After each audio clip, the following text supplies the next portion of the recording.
Allez, direction la scène du Grand Théâtre où vous retrouverez bien entendu le 18 avril les frères Taloche pour le spectacle 20 ans déjà. Alors Bruno Vincent, ça fait déjà 2 ans quand même que vous fêtez ces 20 ans. Ça fait une escroquerie. Hein. Puisqu'en vrai, votre première scène c'était en 92 au Grand Théâtre de Verviers en Belgique. Vous gardez quel souvenir de ce soir-là? Particulier parce qu'on n'aurait pas imaginé ce soir-là, on avait pris le risque pour un premier spectacle de louer un grand théâtre, c'est quand même un théâtre à l'italienne de 700 places, ce qu'on ne fait pas quand on débute, mais je sais pas, une sorte d'inconscience. Je sais pas, on n'avait pas c'était même pas, ni de l'ambition ni de la prétention, on s'est dit, il est beau ce théâtre, ce serait bien qu'on fasse la première là-bas, et il nous a porté chance, puisque 20 ans après, on a eu la chance de poursuivre notre carrière, mais oui, c'était émouvant, mais on n'aurait quand même pas pensé ce 9 octobre 92 qu'on allait vous parler. En plus, on a des images parce que la télévision locale de Verviers avait filmé le spectacle. Téléverviers ? Télévesdre, la Vesdre qui est la rivière qui sillonne Verviers, avait filmé et dernièrement on a regardé les images. Bon, évidemment, voilà, il y avait des choses qui n'étaient pas très très bonnes à l'époque, mais ça nous a fait plaisir d'avoir un souvenir. Il y a de la tendresse aussi à regarder ces images. Elle a commencé comment cette aventure justement? Alors moi j'ai commencé par faire du one man show quelques années. Vincent s'occupait de la partie technique du spectacle, donc il était là à la console, voilà, dans l'ombre. Mais j'ai vite remarqué qu'on s'amusait plus sur scène que derrière la console. Et puis un petit peu en Paris, on a décidé de monter, d'écrire un premier spectacle comme il l'a dit, et il s'est fait que l'aventure a très vite alors après progressé, on n'a pas trop galéré, on a eu de la chance, on n'a pas trop galéré en duo, et puis voilà, on sillonne toujours les routes pour l'instant. Alors j'allais vous demander si vous aviez toujours su que le spectacle ce serait votre vie, mais finalement non, il y en a eu une avant, il y a eu celle de professeur, comme 2 autres de nos invités. J'ai enseigné pendant 9 ans. C'est une sorte de spectacle aussi, l'enseignement. On peut le dire, oui, ça c'est vrai, il faut être en représentation quand même. Autrement, si on ne fait pas du spectacle, on est viré de scène aussi.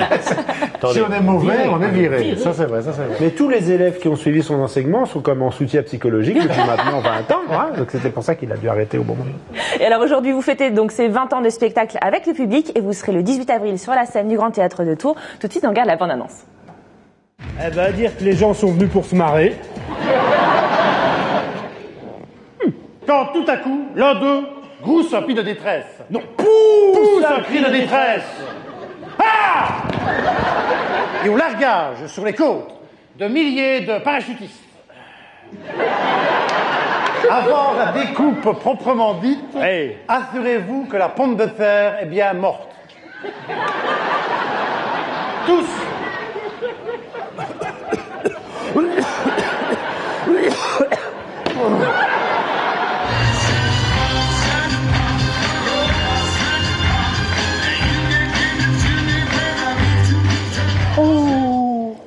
Coucou, beau, coucou. Oh, Droupi. Droupi. Oh, coucou, béki. Coco. Coco. Coco. Jean-Louis.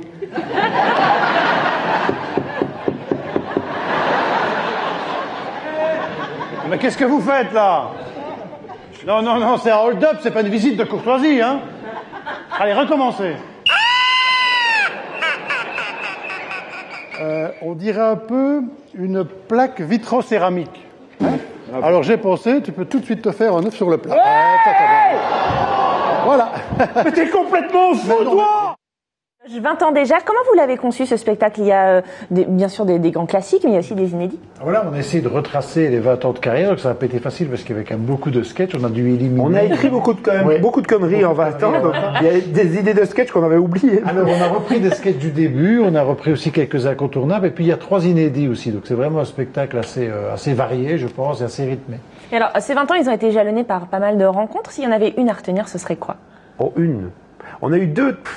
Alors deux, c'est bon. On a eu une très belle rencontre, c'est Raymond DeVos qui avait craqué sur nous et qui avait eu la gentillesse de nous parrainer, de nous produire. Donc on avait Raymond comme producteur et on a pu côtoyer Raymond, je dirais, les 5-6 dernières années de sa vie vraiment régulièrement. On a répété chez lui.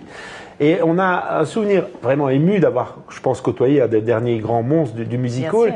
Mais moi, il y a une phrase qui m'a vraiment marqué et qui, je pense, me sert tous les jours. C'est qu'un jour, on lui avait demandé, Raymond, est-ce que vous avez un conseil de l'absolu à nous donner? Et il nous avait dit un truc incroyable parce qu'il pensait, il dit, j'ai pas vraiment de conseils à vous donner, j'ai encore tellement à apprendre. Ah oui, c'est joli. Et venant de quelqu'un qui avait fait 60 ans de carrière et tout, ça m'avait vraiment, moi ça m'a marqué et j'y pense souvent. Ça c'est une belle rencontre, avec Gérard Houry qui avait aussi le bonheur de nous avoir vus plusieurs fois, d'avoir pensé même à un projet de film qui malheureusement ne s'est pas fait parce qu'il nous a quittés. Mais voilà, c'est des petits, c'est des gens qu'on regardait à la télé avec une fascination incroyable et d'avoir eu la chance que ces gens nous aiment, ça, voilà. Première fois aussi, une des premières fois qu'on a rencontré Raymond DeVos dans les coulisses de l'émission, il est venu vers nous, il nous a regardé, il y a un de vous deux qui a beaucoup de talent. Il est parti. Ça nous avait, et il faisait ça à tous les duos, mais il nous l'avait pas dit. J'aime beaucoup ce que vous faites, il y a un de vous deux qui a beaucoup de talent et il part. Il faisait ça aussi au cœur de l'armée rouge. Ouais. Alors vous faites partie de ces artistes qui se forgent une notoriété en parcourant les scènes de toutes les tailles, une carrière qui est un petit peu en dehors des circuits médiatiques classiques, on va dire. Et c'est une chose que vous avez en commun avec vos jumeaux cosmiques tourangeaux, n'est-ce pas? Ce sont les Baudins qui, eux aussi, ont usé leurs semelles de chaussures sur toutes les scènes de France et de Navarre. Ils ont aussi fêté leurs 20 ans de carrière, c'était l'année dernière, en 2013. Bien sûr, ils regardent tout sur un plateau tous les soirs. Si vous aviez un message à leur donner ce soir, ce serait quoi?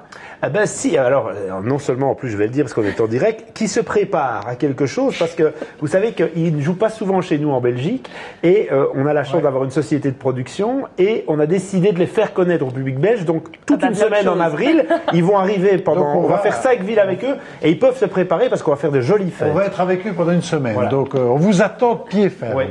Très bien, le message est passé, n'est-ce pas? Merci beaucoup à tous les deux d'avoir été avec nous. Je rappelle que les frères Taloche, 20 ans déjà, ce sera le 18 avril sur la scène du Grand Théâtre de Tours. Et puis hop, je vous le montre parce qu'il y a toujours le DVD. On va revenir bientôt, mais il y a toujours ce DVD, bien entendu.